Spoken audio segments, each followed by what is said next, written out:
All right, good. Welcome to Faith and Calm. This is 148, and tonight we're beginning our Pesach preparations here. We've already began, but this office is going to be all clean by the end of the week. Don't worry about it. I won't. Not worry. Okay, so yeah, I mean we could talk about Parshas Vayakol Pekude, but I think the Pesach is an appropriate topic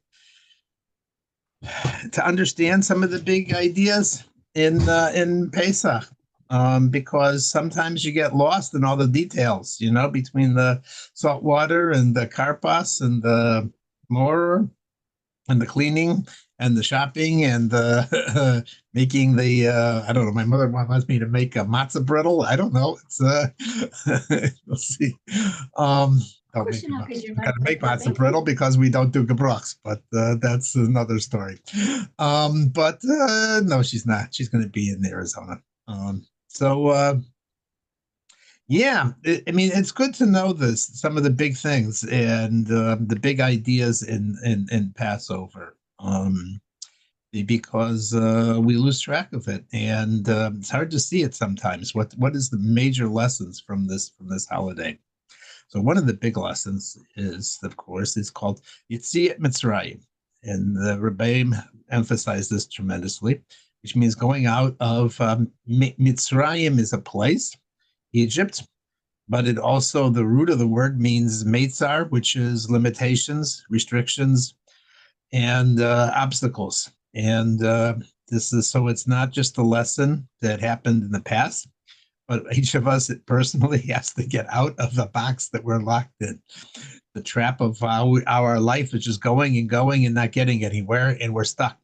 And so we need to break out. And Passover is this opportunity once a year. You get it. And if you take advantage of it and you prepare properly for it, you can launch a whole new life. So very important holiday, very important beginning of the Jewish people to start over anew, to renew, to rejuvenate.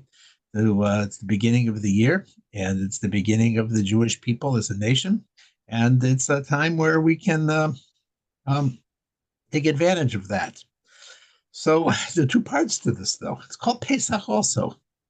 What does Pesach mean? Pesach means Passover. What does Passover mean? It means literally that they jumped. And it's an opportunity for us to jump too. But we have to, when you jump, it's an interesting thing that happens, is that your feet leaves the ground. And when you leave the ground, you're not on terra firma anymore. When you're not on terra firma anymore, it's not clear that terra firma will be there when you get back. Could move. The earth is rotating. You won't come back in the same place again. So it's a little scary. So that's part of the mission also of Passover, is for us to take a little step forward. You don't have to change everything in your life, but one little piece of your life, take a challenge on it, something that you didn't even believe in, have faith. Faith is the big word for Passover, faith in yourself. And to have faith in yourself that, you know what, I can do something new, and I can do something bigger, and I can do something grandiose, but I'll do it. I take one step forward in doing that sort of thing. So that's also part of the mission in the statement of Passover. The question could be asked, though, it says, why did God have to put us in Egypt in the first place? Why do we have to go down to Mitzrayim? And that's a big question. Many people don't ask that one necessarily at the Seder, but, it was a terrible enslavement. It was 410, well, it was supposed to be 410 years, so it was 430 years, but it was 210 years. And I was listening to Rabbi Paul Thiel, and he was describing what it means to be a slave, and sounds pretty terrible, because, it's not just that people order you around. The Jews became slaves, meaning that they basically agreed that that's our status, who we are. We are slaves. And a slave is a piece of property, and a piece of property doesn't complain. When you sell his wife and take it away from him, you take his kids away and you do something, you put them and use them as bricks, because you're just like a chair and you're just a piece of property. And the Jews basically had sunk to that level of being accepting of their situation as just objects to be bought and sold and taken care of when they did their work. And if they didn't do, then they believe, then goodbye. So this it was really terrible what had happened to the Jews. And so the question is, why did God have to do this to us? It wasn't a punishment. Nowhere in the Torah does it ever say the Jews did something terrible and this was supposed to be a punishment for them. It's not the idea. I mean, they weren't perfect, but they didn't deserve this kind of thing. So why did God send us to Egypt? That's a good question. And the question isn't just a historical question. The question is also, it's the story of our lives. When the soul was in heaven, everything was perfect. There was no pollution. There was no crime. There was no famine. There was no war. Everything was wonderful. And yet we came down here and we have to deal with all of these problems. So why is that? The answer that Chassidus gives is you can't ask a question on a typo. Meaning, sounds like it's a Weasley answer, but basically, what does it mean? What somebody gets pleasure from, you can't really ask them. You can't ask a woman, why does she like flowers? Well, maybe she should like racing cars like guys. No, that's who I am. I like flowers. I don't like racing cars and steak and hamburgers. I like other kinds of things. I like to go. Some people like to travel. Some people like art. So it's very much who you individually are. So the same thing with God. He wanted to have a place here in this lowest world. And therefore, he sent us into this world in order to be able to transform it, to be partners with him. And therefore, we can't ask lachatchila from the beginning why he did it. But we can certainly see that he does like this and he does appreciate it. And he does feel that there is some value here that is actually accomplished when silly little human beings transform some piece of this world. So the Jews were sent down in Egypt in order to be able to transform it. Another way to say this is the Jews were sent into Egypt in order to be, to come out, not to be in Egypt, but to come out of Egypt. Because when you struggle and you work with something, you grow from it. A seed grows because it rots in the ground and then it sprouts a new tree. And the same thing with the Jews. When they came out of Egypt, they came out stronger. They came out better. They came out because when a person is tested and goes through a difficult situation, they definitely come out in a stronger situation than they were before. And that is what the reason we went out into Egypt, because the Jews were supposed to be able to transform themselves, transform the world. And in order to do that, they had to go down into Egypt, to go into Egypt and to show that it doesn't have any power over you. And that's the second idea, because when you go through a difficult situation and you succeed and you thrive through it and you come out of it and so forth, you develop a stronger immunity and health afterwards. You get sick. And then you won't get sick from that again. I heard an interesting statistic today, and that is that older people don't get cold so easily. It's true, there's many, many different variants of viruses. But, after the longer you live, the more you become immune to one thing after another, after another, after another. And eventually, you build up longer immunity. So too, let's examine it on a halakhic viewpoint. The idea is that if there is a document, a contract between two people, and then somehow the document was questioned and it was brought to court, and maybe they thought the witnesses were wrong or the document was falsified or something like that. But once the court says, hey, it's a kosher document, then you can't argue it again. That's Jewish law. So same too, that after you come through something, it is strengthened. It's stronger. It has less of an ability to be challenged before. And the same thing with people on the psychological basis. Once you've been tested and you got through something, then you are able to help other people and be stronger yourself and you won't be as affected as it is before. So only when you're tested, only when you go through something. So that was what the mission was in Egypt. The mission in Egypt was to be able to show that, there's nothing other than God, and we can get through anything. The Jews came out, and through all Jewish history is shown that it's made us just stronger and stronger, every single terrible thing that's happened to us in our history, because we have survived it, and we developed this immunity, and we're able to, as a Jewish people, we have more able to shrug things off than most people in the world are able to do, because we've been through this before. And we know how to get through it. So that's partly what what happened, the transformation that happened in Egypt, and the coming out of Mitzrayim, and that gives us also personally in our lives the strength and the ability to say, you know what, I've seen a lot of life, and well, the more you see it, the more you're able to be able to overcome and overpower the difficulties of this world. So I've started a new custom now, trying to speak shorter and give more stories. So let me tell two little stories that I think give this little idea. So I was thinking through my head, racking my brains, what could I say? And I remember I read this book many years ago when I was just becoming religious called Hasidic Tales of the Holocaust. And two stories came to my mind. I looked it over and I reread it. And I actually have an autographed copy from the lady, Yafa Erela. She's a very interesting person. She decided that most things that literature that deal with the Holocaust are somehow Hollywoodized in certain ways. They make movies, but that's really doesn't capture the story of what happened. It's a dramatization that has a lot of stuff else thrown into it, romance and other kinds of things. It's not the appropriate medium. And a lot of the books have been written too, and then they also really don't capture it. She felt that though somehow Hasidic tales actually capture a certain way the optimism, the joy, and the drama of what actually happened there. So she tells a short little story. The first one is about a rabbi who lived in the town of Danzig, which, if you know Poland, that was an area of Poland that at one time was on the border with Germany. And so there were a lot of what they call Volksdeutschmen living in that area, people who are German descent but were living in Poland.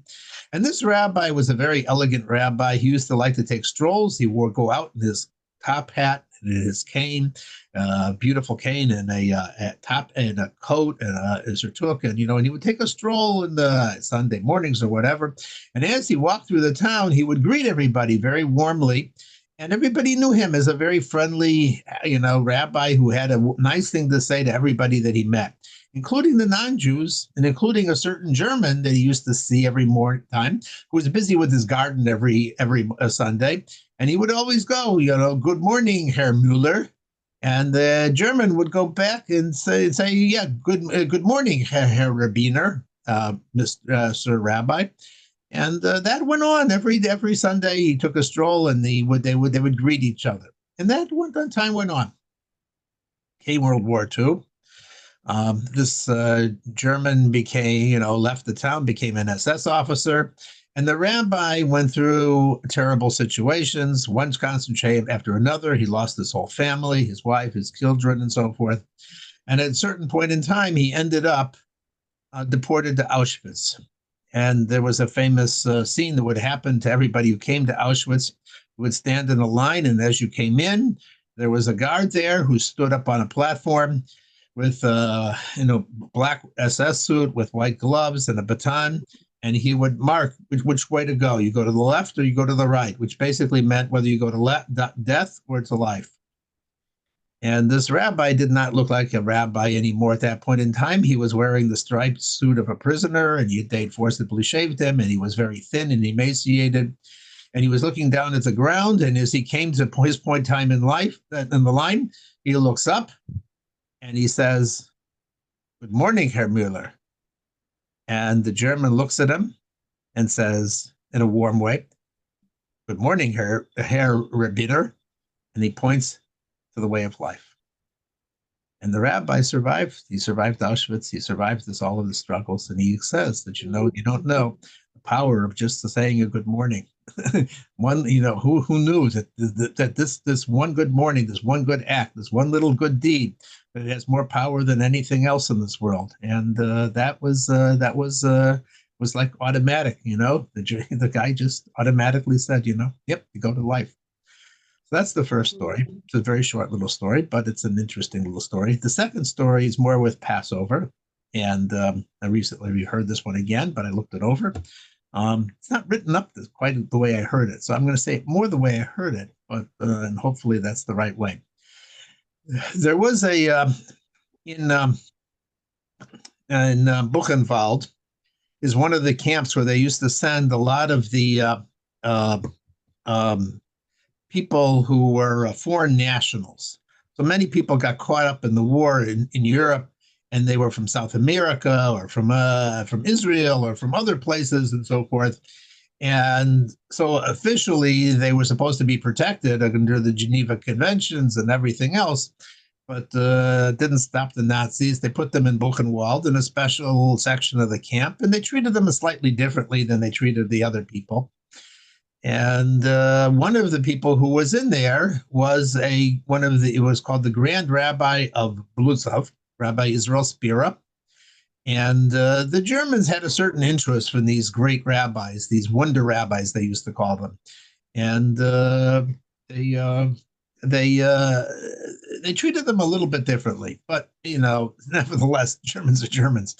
Anyway, it was coming up Passover, and a group of people came into the camp, and they approached Rabbi Israel Spira, the Blusener Rebbe, to say, you have a relationship with the commandant, and sometimes he talks to you. Can you try and ask him if, it'd be really wonderful if we had matzah this year for Pesach?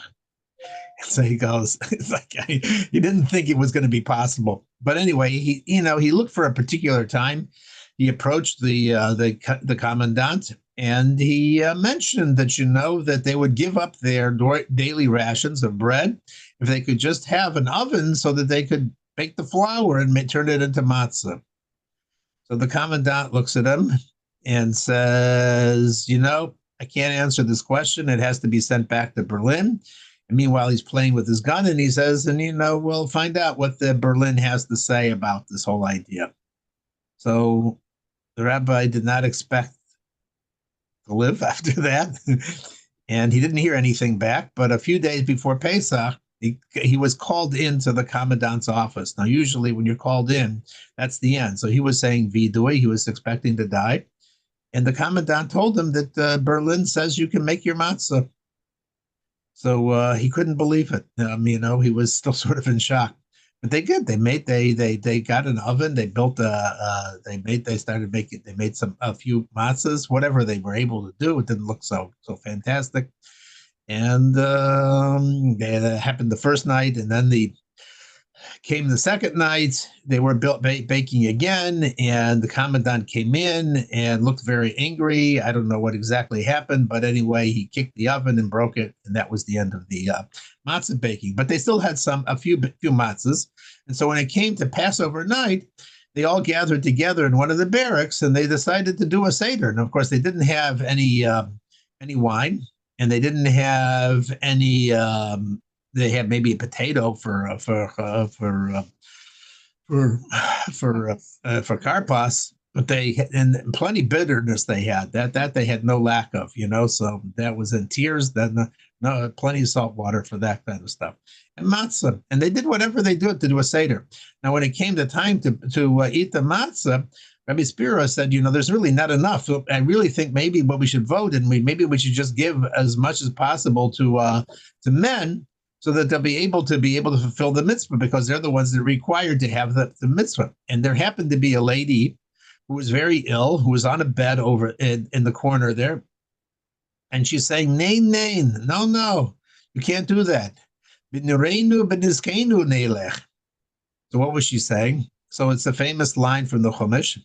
When Paro told the Moses that they could leave Egypt, but you have to only send the adult males. You can't send anybody else. And Moshe answered back and said, no, we're going with our elders. We're going with our children. We're going with everybody. So she was saying, it's the children. If there's no children, there's no future Judaism. And the whole idea of Passover revolves around kids asking questions, kids. The rabbi heard her and decided that although it's unusual, but it really is the right idea. So they gave out the matzah to all the kids who were there, because they were the most likely to continue living after the camp.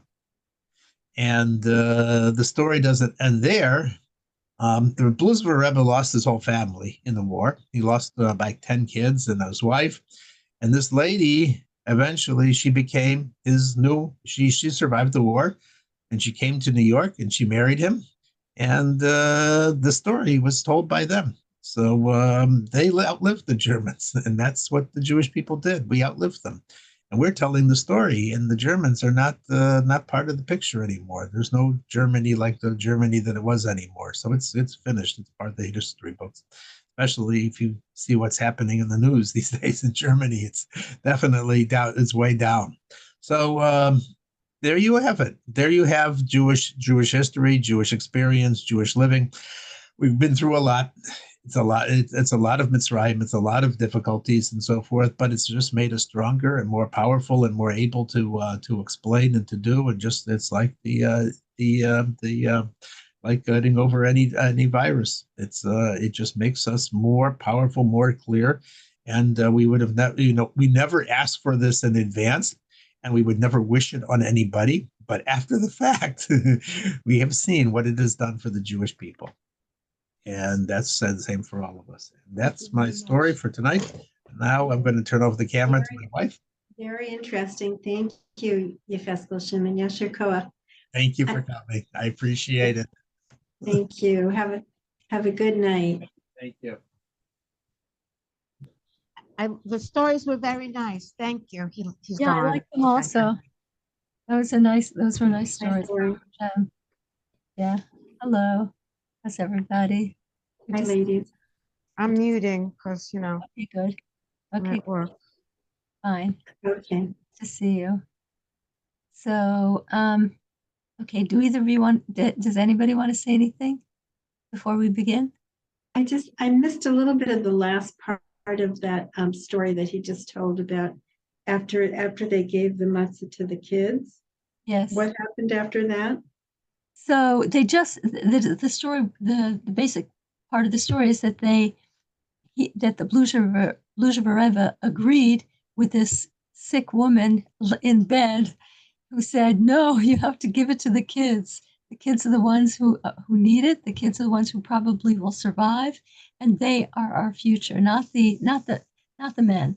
And he saw the wisdom in what she said. He did it, and the fact is that they both, in addition to the kids, they both survived, and they ended up getting married after the war, and they got married in New York. So Who got married? the Bluzhever Rebbe with this woman who cried out from her bed, "No, you're wrong." He married her. Oh, I didn't know He that. married her, and she became the Bluzhever Rebbetzin. Oh my goodness. Yeah. Wow. Yeah. It's a So wonderful story. yeah. It's really, you have to have guts to read that book, but it's full of miracle stories from the Holocaust. What's the name of the book?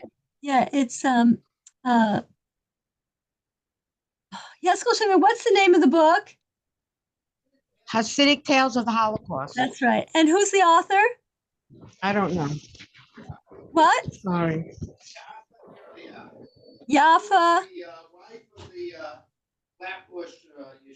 Yes, Shimon, come in here, please. Yafa. Spell it. Yeah, she was the wife of the. Spell it. Yafa? Yeah. No, not Yafa. Erlich? Erlich? Ehrli. You think it's Yafa? Anyway, Erlich? Hasidic Tales of the Holocaust. Hasidic Tales of the Holocaust. That's all you have to know. It's Okay. she interviewed many, many, many Holocaust survivors, and this was in the days of typewriters, not in the days of computers. And anyway, she was very very devoted to this project. And one time when she was, and it's very gruesome work, very difficult stories, right? And one time when she was working, her typewriter fell off her table, and her daughter said, "Mommy, the typewriter didn't fall off the table. The typewriter committed suicide. It's just the stuff you have to write is so hard." So anyway, I never read the book because it's too hard for me with two parents who are Holocaust survivors, but and also it's just some of those images stay with me for a very long time. So, but I'm glad Yeheskel Shimon read it and can pull out the good stuff for us. So so the title of this segment is how to live above the fray, how to live above the above above all the stuff that's trying to choke you, above all the stuff that's trying to, it's so difficult, and nastiness and interpersonal stuff, how to live above all that. So I want to tell a story about, just a second, we're going to drink some water. I mean, So I want to tell a story about the Lubavitcher Rebbetzin. It was just her birthday on Shabbos, and on the 25th of Adar.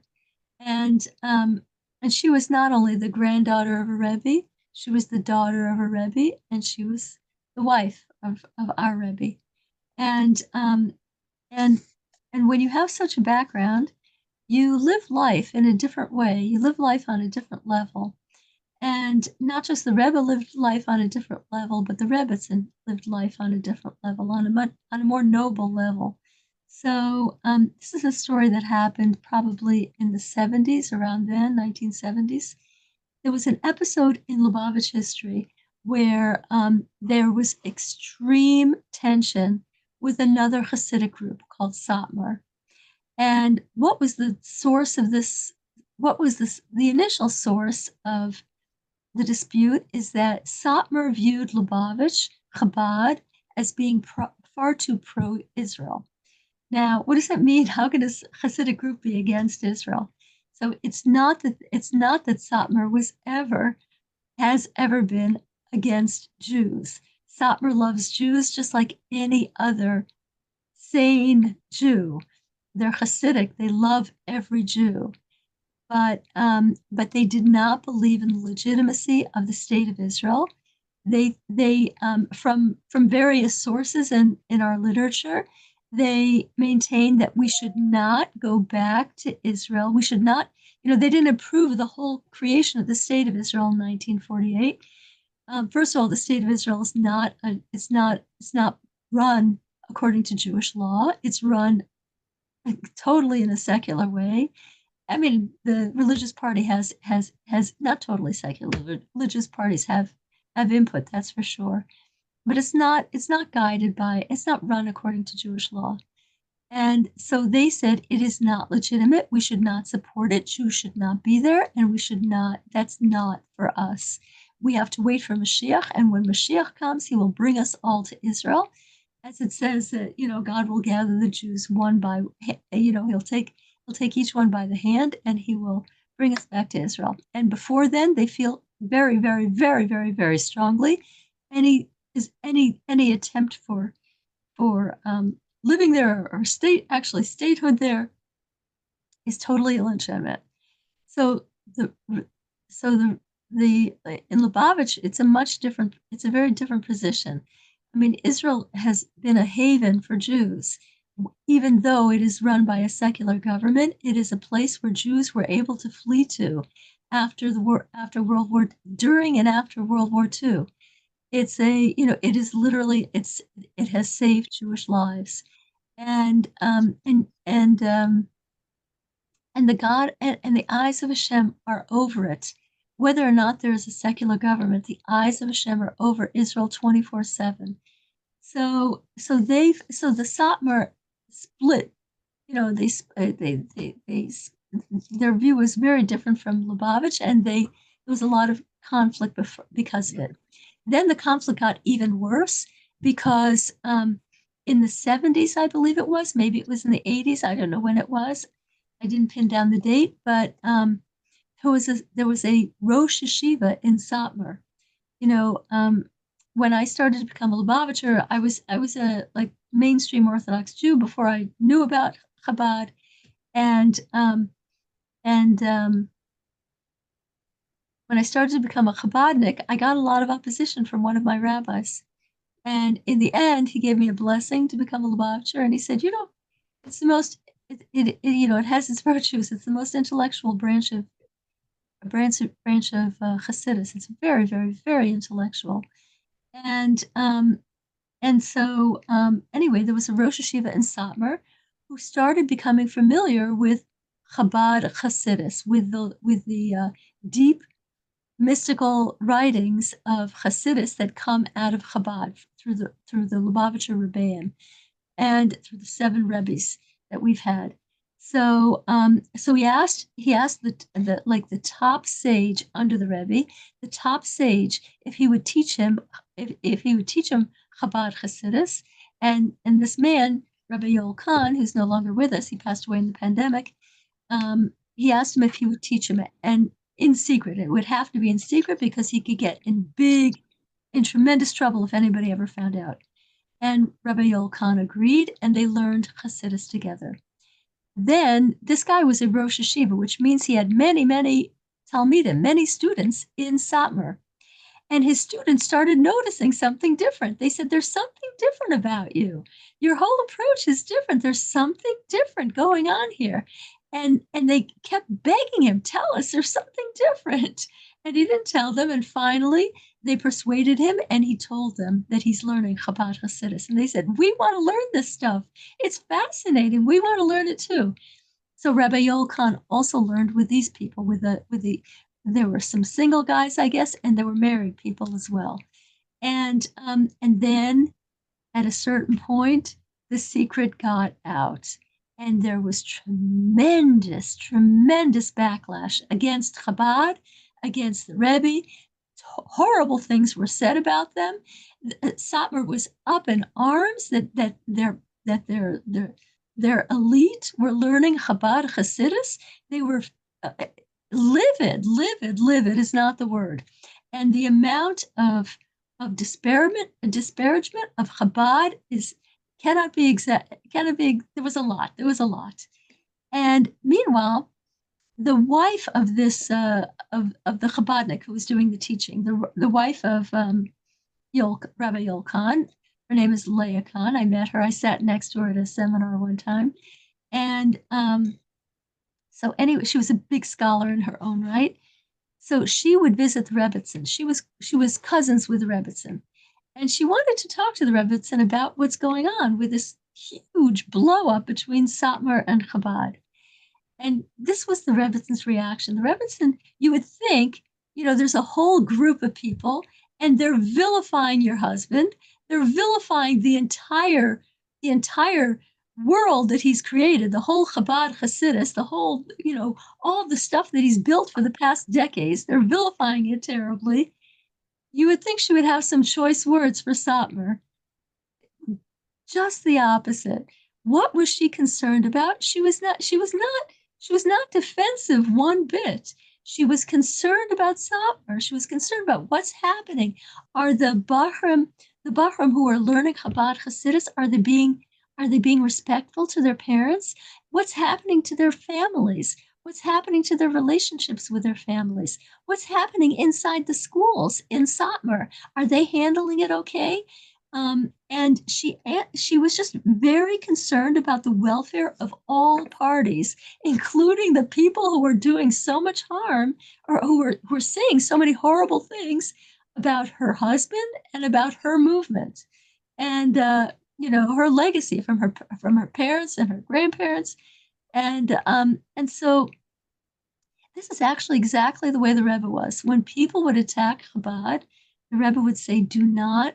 He would tell his Hasidim, don't defend, don't get involved, don't defend. Just ignore it and do good. That's what we're here for. Just do good. You'll see that the good will prevail.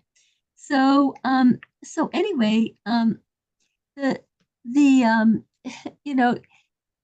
lesson is in our personal lives. Let's say somebody, we all have interpersonal conflict. I don't know, maybe somebody doesn't, but in my experience, everybody has interpersonal conflict. And so instead of being offended by what's coming at you, to live like the Rebbitzin and think, okay, that stuff is just going to slide off me because it's not relevant. It's not true. It's not relevant. And if it is true, I'll do something about it. But if it's not true, I'm not going to be bothered about it. I'm going to think about the other person. Especially if they're a Jew, I'm going to think about the other person and what's up with them. Is there some way that they need help? Is there some way is there some reason that this is happening? Is there some, I know sometimes there are certain people that sometimes give me grief, and I worry about them when they give me grief, because I know that somehow they're in some kind of a vise, and that's why they're lashing out at other people. So I try very hard. I mean, I'm not like the Rebbetzin, and I'm going to take this story of the Rebbetzin to heart to do that even more. That if I'm getting it from somebody, not to take it personally and to think deeper into the situation. So, so the same thing is true in the world at large, that we have to think, where is our focus? And we have to ignore the loud nonsense that's going on all levels in the world. You know, but you know, the growing anti-Semitism and all that stuff. We have to know that underneath all that stuff, there are more and more people who are fans of the Jewish people, who are openly fans. I remember when I think it was, I don't know how long ago was it, a decade ago or 2 decades ago, when people started braving. You know, it used to be that not one Muslim would dare say anything good about Israel. They wouldn't dare.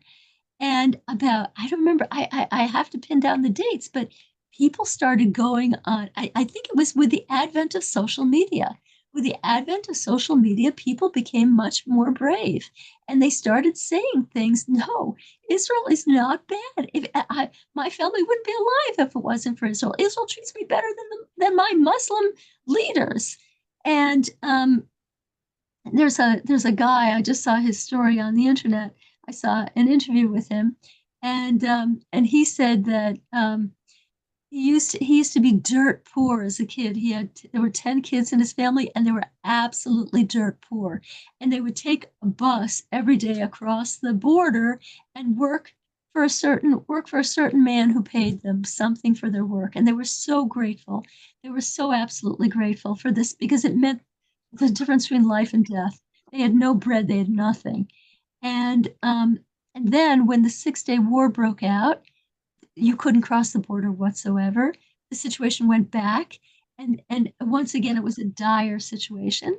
And one day, there are some army tanks rolling through his little Muslim village, and they're looking for him. Some Israeli army tanks are rolling through the village, and everybody's thinking, "Oh my gosh, what are they going to do to him?"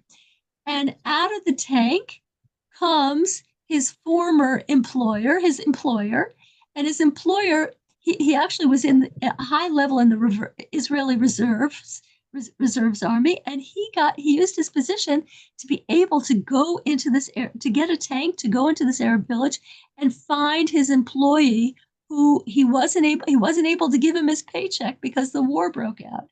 And he said, "I want to pay you for the past 2 weeks." And the guy was flabbergasted, and he said, "You know, I have to tell you that I never received such treatment from his compatriots." And then at another time, when